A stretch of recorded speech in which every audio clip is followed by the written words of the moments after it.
So we've all heard that one of the things married people fight about is money. And Andy Mattingly from our sponsor, Forum Credit Union, is here, and he does not want that to happen to you. So Andy is going to give us some tools to make your way towards relationship bliss. Andy, welcome as always. How you doing? Thank you for letting me come on again. I like that we both got the blue jacket memo. Yes, we do. Can I get a chair, please? I just feel like that would just be nice if we're... Thank you, Eric. Awesome. Hey, so Andy, we're talking about relationship bliss. What are some of the important ways for couples to build financial harmony together? Well, it all kind of starts with that kind of open and honest communication. So, you know, one of the things is share all your previous financial history, because maybe you decide that you're going to buy a house together and then you find out someone's filed bankruptcy and they didn't tell you. Yikes. Now, if you know about it, you can start working on it ahead of time, or, you know, share ideas about, you know, if you want to have kids or not, or when you want to retire, or how you want to spend your money. Those are all important things to do early on in a relationship once you know it's going to kind of be serious. The sharing the family experience is a really important one, because sometimes, you know, coming into a relationship not knowing who the spender is, who the saver is, what that looks like on both sides, that can be a really interesting thing to discuss. Andy, are there other easy topics to discuss before the relationship gets too serious? Yeah, you know, a couple of things you can talk about is how your family, like how did your parents handle things? Did they divide up the responsibilities, or did one person make all the decisions? That's going to give you an idea of how that person expects those financial matters to happen.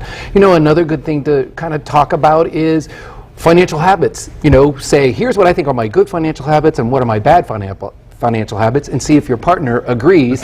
And then you can also talk about the ones that are annoying to each other. But if you can solve those things, because if you don't, they're going to come up later and it's going to be a lot worse to discuss. Yeah, it's interesting to think you know your financial blind sides, but then to open that up to your partner and go, what do you think mine are? Just exactly. Don't ask the question if you're not ready for the answer. Exactly. What are some of the times that couples might disagree about these money matters, Andy? Well, one of the biggest ones is spending money without talking to the other one. So, you know, some people are like, you know, you can spend $1,000, I don't care, we're all good in it. Another person may say, hey, if I'm going to spend over $100, we need to talk. So that first thing is to make sure you have that safe to spend amount. Like, how much can I spend without asking you? Right. If you have that ahead of time, then you should never be in trouble for spending that amount of money. And that's going to change over time. That's smart. You know, my wife is very much, she takes care of the checkbook, the bills. I'm kind of more big picture strategy with taxes and investments.